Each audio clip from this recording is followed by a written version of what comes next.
stick by you all the way through. Hey y'all, welcome back to Her Rules Radio. I'm Alexandra Jameson, your success, mindset, life, and health coach. Big news. Not only are we over 200 episodes in, we just hit over 1 million downloads. And that is a huge accomplishment for any podcast. So I just want to say thank you to everyone who's been a fan and listener all these years for all these episodes, or even if you're brand new, hello, welcome. I love working with creative, driven, professional women who truly do want it all, right? We don't want to have to choose. We want to have all the things. I mean, you're already doing it all, but you want to feel like you have the space to enjoy it, and you want to have your version of all. Maybe you don't want the McMansion and the suburban. Maybe you want a tiny house and a Lexus. I don't know.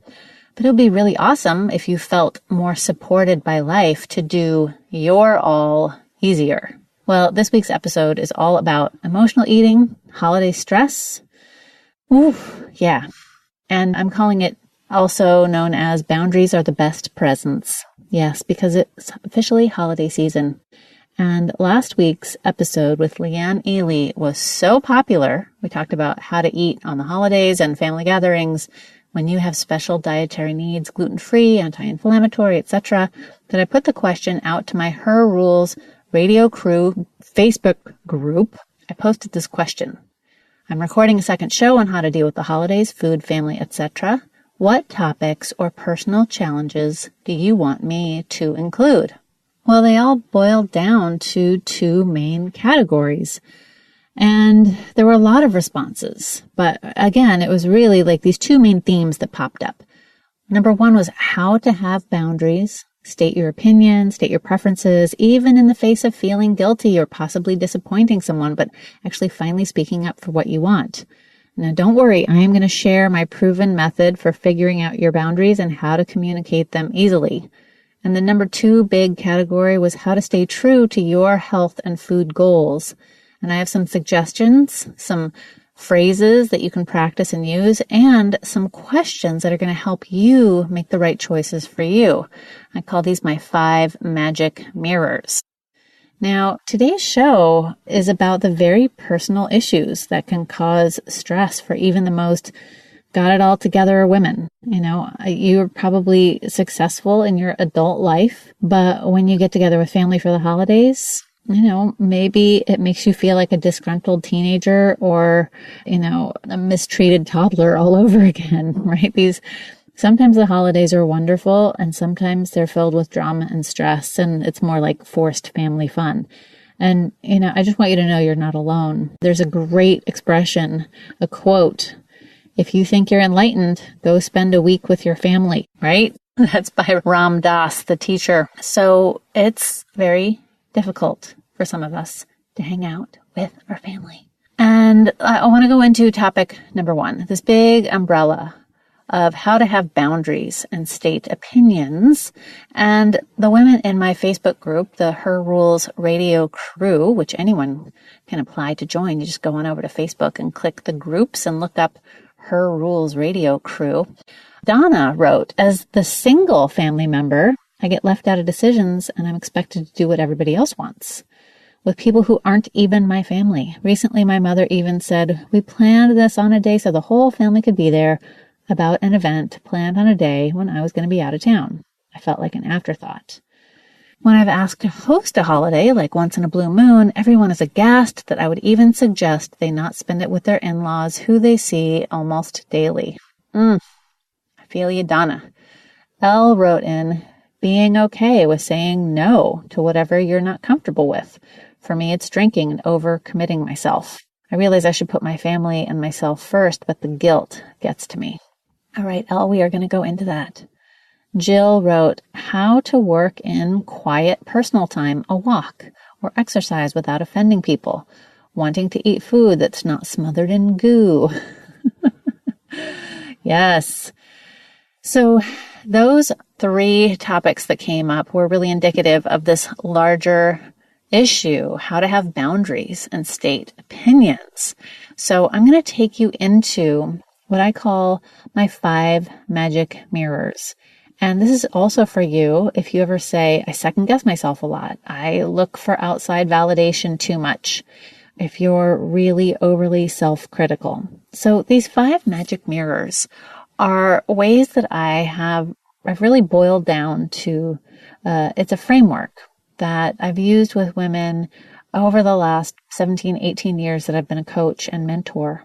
And these 5 magic mirrors are ways that we can really look at ourselves in the proverbial mirror and ask, what is it that we actually want? Get clear on what we want. Because sometimes for myself, I know that, I was really raised in an environment where, with mental illness and depression and suicide in the family, I really became a chameleon. I could bend myself into any shape and I can anticipate what other people need or want. I'm the smoother over in many ways.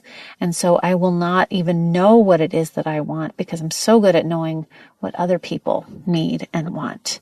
And that's a very common, it's a very common issue where we don't even know what we want because we're so focused on doing everything for everyone else or giving everything we have to family and work and not even knowing what it is that would make us feel satisfied, make us feel whole. So the first magic mirror is nourishment. And the nourished woman enjoys living in her body. She feeds herself effortlessly. She feels resourced, supported, healthy, vital, and satisfied. So a question that you can ask yourself at this coming holiday or anytime you're at a meal, but especially when you are around a lot of people and you're having a hard time tuning in and listening to yourself, ask yourself, does this feel nourishing? And think of that on a body level. Feel the answer. Does this feel nourishing to me? Is this supporting my well-being? The second magic mirror is connection. And the connected woman feels engaged and immersed in her work, love, friendships, authentic relationships. And she clearly communicates. And don't worry, we're going to go into my tried and true method for communicating and having great boundaries. And the questions to ask yourself for this magic mirror of connection are, does this feel authentic? Does this feel connected for me? Does this feel right for me? So this woman who's connected, she's engaged, she's present, she's kind of turned on, she's excited. She's really there in her relationships and she clearly communicates. But that has to begin with a connection to yourself. So not only just do I feel nourished, does this feel authentic to me? And the third magic mirror is desire. This woman is clear on what she wants and has meaning in her life and is unashamed in her pursuit of what she wants. And a great question to help you start tuning in is this what I truly desire, or is this a should or someone else's rule, right? Is this what I want, or is this an expectation that other people have of me? The fourth magic mirror is trust. Now, this woman knows herself. She owns and uses her strengths, has clearly held boundaries. Again, we'll go into that more in a minute.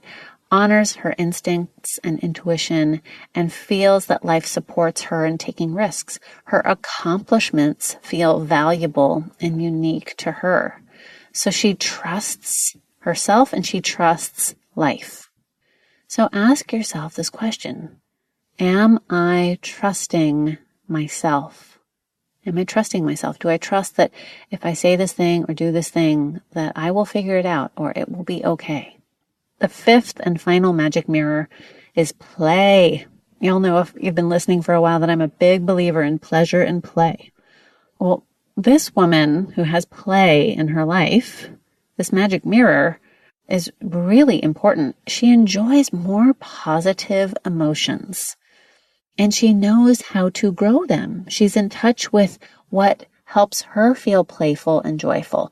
She's also in touch with her creative fires and enjoys regular moments of joy. She feels deserving of fun, even when times are challenging. So you can ask yourself, is this fun for me? Am I having fun? How can I make this more enjoyable? So what do you think could happen in your life when you ask these questions? What's the upside to using the 5 magic mirrors to really know yourself, especially through this lens of family gatherings? Well, again, one of the biggest topics of conversation in the Facebook group about holiday and family and eating was, I get left out of decisions. I'm not really clear what I want. I want to be okay to say no. I want to get clear and I want to express. Those were the 2 big challenges there. And it's really, really tough to show up and express clearly your needs and desires if you don't have a way to communicate with yourself and be self-reflective in the moment so that you can feel clear. Because especially during family gatherings, it can be utter chaos. I mean, you can have 20, 30 people around, and it can be really hard to hear yourself think. Or you have what's known as suffering obligations of love steeped in your family gatherings, which is where people expect other people to show up a certain way. And maybe you are treated the way you've been treated your whole life. And even though you're in their 30s, 40s, 50s, 60s now, people are still treating you as they did when you were a kid or an adolescent or a young adult. So really asking yourself, who am I now? What do I want now? Is the most important step. You can't express what you want and desire if you don't take that time to get clear about it first.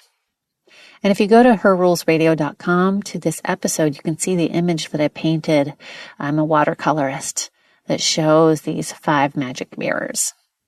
Now comes the second main topic that women wrote in about: how to know, express, and hold your boundaries with family, even during holiday gatherings, and do it in a way where you just might not feel guilty. Liz wrote into the Facebook group, keeping on track with food goals. Oh my gosh. Avoiding sugar, carbs, gluten, maintaining focus on eating healthy veggies and not drinking too much. Jill wrote, the holidays are not equal to eat all the bad things and binge, which is what they seem to be for myself and many others. Dorothea wrote in, how to not eat emotionally due to being in uncomfortable situations, like people talking about politics and me just not wanting to get involved. So first I want to cover the really annoying and really common thing that happens at a lot of family gatherings, especially if you're trying to eat healthy or you're not drinking alcohol right now and somebody decides that they just have to make a comment. Well, if someone starts to comment on what you have on your plate, you can just politely say, oh, you don't need to pay attention to what I've got on my plate, but thanks. And just, brush them off or walk away if you're standing up. Or you can engage them in conversation that they didn't really want to have about your health journey and how, my gut really gets messed up when I eat gluten, or I get terrible headaches if I have alcohol anymore. Just really be real about it. And, why are they questioning it anyway? That is my question. Well, food is so personal. Food is so personal, and people get really kooky if somebody else is eating differently for them, especially in their family and especially on the holidays, because people want everyone to conform. It's upsetting to the herd if you decide that you're only eating vegetables this year, or if you're going to go vegan or paleo, or you're not eating gluten or whatever. Here's a couple of other suggestions. Let's see, you can lie. You can say, I had too much to drink last night and I need a break, or any other excuse. Or you can just say, I just feel better, so I'm not going to do it. And that's really all they need to know. You could really go there. If somebody gets really judgy, you can really just take that as an invitation to jump in and talk about poop, you know? If somebody's getting super judgy, you can say, you know what? It makes me super constipated and I don't poop for 3 days. Or that gives me diarrhea and I really don't want to have to deal with that on my holiday. So if somebody's really given you a bunch of malarkey about how you're eating and the first few comments don't work, get real with them. Like, you know what? I don't feel like taking painkillers for a headache because this gives me a terrible migraine. So you can do that. Now, there's also the deeper conversations that come up around the holidays. And I want to share with you again my 4-part conversation structure that my husband Bob and I wrote about in our brand new book, baby, best-selling, Getting to Hell Yes. So this ICBD 4-part conversation is for you if you are wanting to have an emotional or, possibly landmine-laden conversation with somebody in your family over the holidays, or even before the holidays, before you gather up together. It's for you if you're afraid to put anything out there until it's perfect. Having high stakes or highly emotional conversations is tough for most of us because we can't control the other person, darn it. We can plan what we're going to say, but who knows what they're going to say. It's also for you if you hate those bullshit, shallow conversations with other people and you really want to get into the heart of something, but do it in a safer, more equitable way. So this conversation structure was really created to help groups of people, 2 or more, to develop trust and empathy and what's called psychological safety. Now, you can also use this structure by yourself to help you get clear about what you want to say before you go talk to somebody else, or you can share it with a family member.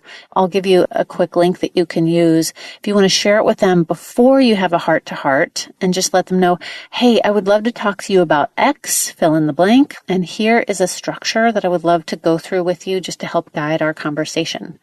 Or you can even use it in the moment with someone who doesn't even know what the structure is, and you can just guide them. You just memorize the 4 parts, ICBD, and you use it to help everybody get through an emotional topic, something tough. So first 2 setting the stage things. Number 1, make sure or try to be in a comfortable, distraction-free space. So maybe you don't do it in the kitchen while people are running in and out and while somebody's cooking. Set aside time and space to complete the conversation without feeling rushed.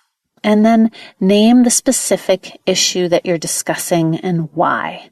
So we're going to discuss our family summer vacation so that we can, have a great time together. Okay? And then when you have the conversation, go one section at a time and make sure you give each person ample time to dig deep and answer completely before moving on to the next person. And the questions that I'm going to give you are prompts to help get you thinking. So don't feel pressure to answer every single one. Just use the ICBD to guide it and challenge yourself to speak with authenticity and listen with love and without judgment. All right, this is just a place to put all the thoughts out on the table. And when speaking, do your best to be vulnerable and complete and invite the other person to do the same. And I know this is weird because we aren't used to having these kinds of structured conversations. And if you're like me, growing up, I felt like any important conversation, in quotes, had to be a confrontation. Like someone was going to win, someone was going to lose. What if I say something dumb? Or what if it veers off track and then we're talking about something completely different? What if somebody else has been keeping score and they bring up something stupid that I did? This conversation structure is very simple and it's here to help you avoid all those landmines. So let me walk you through an example. Let's say I want to talk to my dad about Thanksgiving and how we want to do things a little differently this year. Now, honestly, it would be best to run this a few weeks in advance, but, think about the next gathering that you're going to be doing. So you start with your intentions. Okay, you've defined, Dad, I want to talk to you about Thanksgiving so that we can all have a great time. And my intentions, or why do I want to be here? I want to talk about Thanksgiving because I'm I'm really looking forward to cooking and eating with everyone and spending the day together with our family and, making new memories and getting in some relaxing time. So I've named some of my values. That's a question you can think about answering for intentions. What values of yours led you to be here, to take the time to do this? Family, good food, nourishment, and, memories. So once you state your intentions, and this is usually the shortest, simplest one, you can say, so what are your intentions for Thanksgiving, Dad? And just as an example of how deep intentions can go, why do you want to be here? My husband talks about how he runs this in corporate team settings. And a founder, a man who started this nonprofit he was working for, said in the intention part of the conversation how when he was a kid, he grew up in a bad home. There was a lot of trauma and fighting. So he escaped and got outside a lot. And his time in nature as a kid was so nourishing for him that he became a lifelong conservancy activist. And he has done so much work in the movement to protect open spaces. And it was a really lovely story. It was really important. So he really went there. So when you talk about your intentions, why do you want to be here for Thanksgiving? Maybe you haven't seen your family in a long time. I want to be there with my family because I haven't seen you all in years. Or I want to see you all because so-and-so passed away last year. And I want to reconnect with everyone. I want to be with my family. I miss you. It's okay. Be vulnerable. Put your heart into it. And then once the other person shares their intentions, you moved on to part 2, which is concerns. So you can state your concerns as if they're worries or fears or concerns. A few questions to get you started are, what worries you about this thing you're talking about? What do you think might get in the way? Where might we run into trouble? So here's me role playing. So I'm gluten-free and I'm trying to avoid too much sugar because I've been having a lot of headaches. So I'm concerned that there'll be enough food for me and my husband, who also needs to avoid processed grains because of his gut health.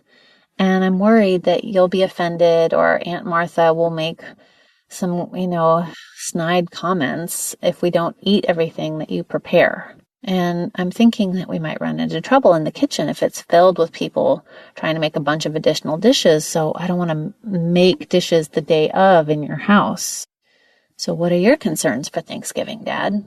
So start with that. What are your concerns? What are your worries? And, I like to preface this part by saying, let's talk about concerns. And some of your worries and concerns might be totally out there, right? You might logically know that they're not really within the realm of possibility. Like, Dad, I'm afraid that you'll get mad at me if I don't eat your famous apple pie.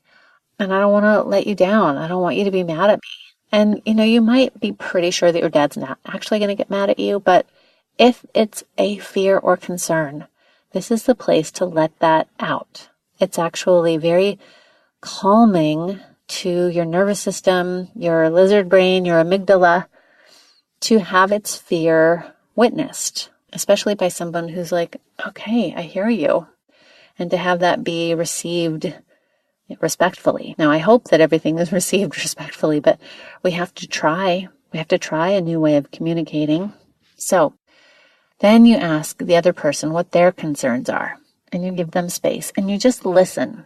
This whole process is about speaking and listening. It's not about arguing specific points, okay? It's about each of you sharing your intentions, your concerns, and then we get on to part 3, which is boundaries.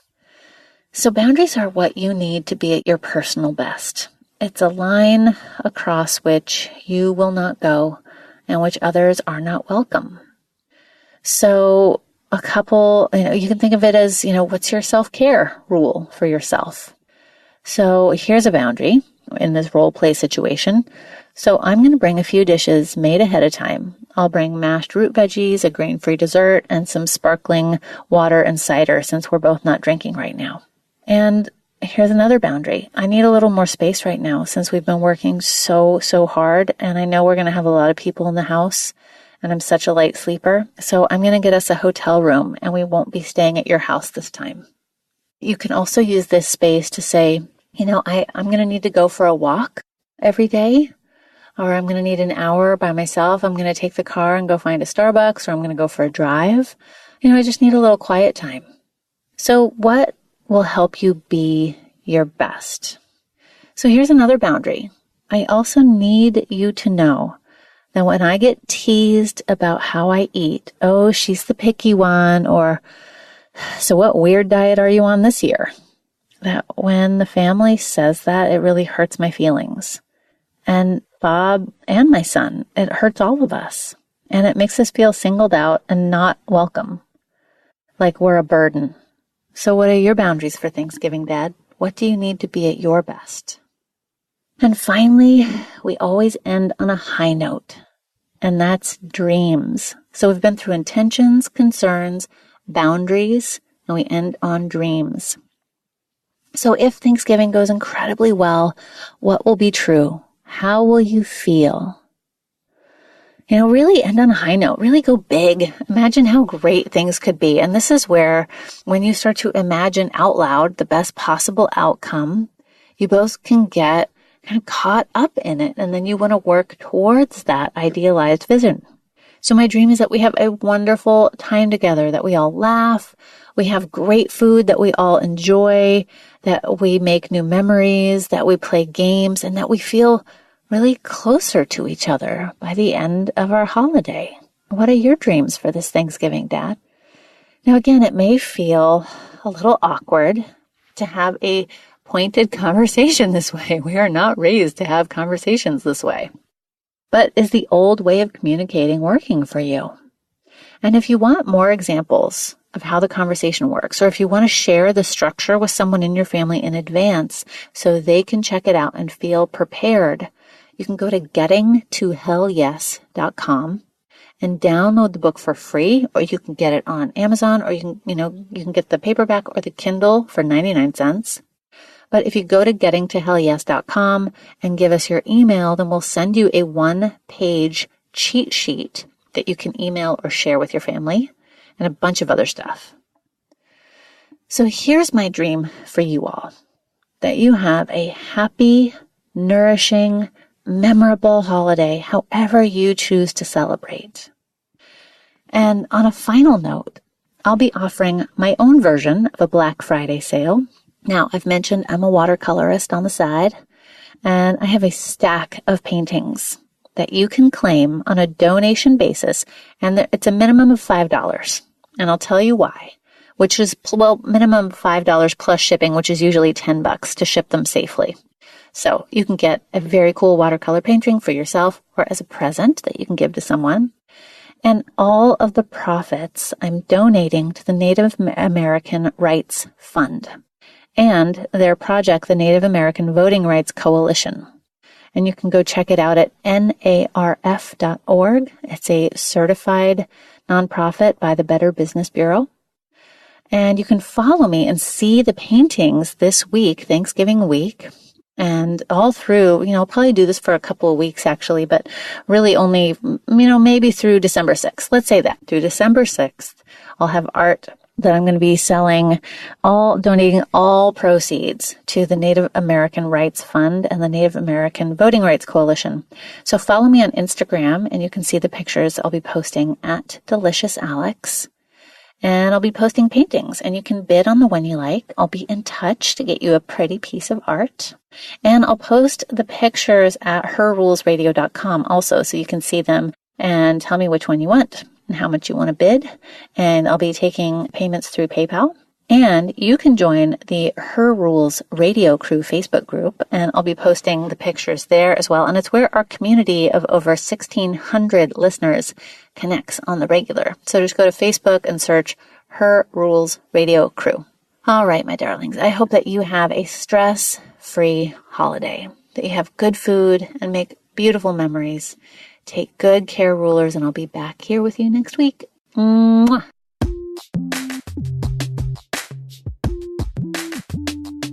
So excited that you're going to be back here with me for this brand new season of Her Rules Radio. And I wanted to make sure that you knew about two very cool things happening. First, my husband Bob Gower and I wrote a new book called Getting to Hell Yes, which is a conversation that will change your life. It's something that we use in our businesses and in our family all the time. So you can get it for free at gettingtohellyes.com, or you can download it for 99 cents in the Kindle store on Amazon. Lastly, I have a brand new way for you to help support the amazing sponsors of this show and get some very cool things in your life. You can go to herrulesradio.com/shop and find all of the wonderful makers and products that I use in my life that I have enjoyed making partnerships with. So go check out herrulesradio.com/shop, and we'll see you soon on the next episode.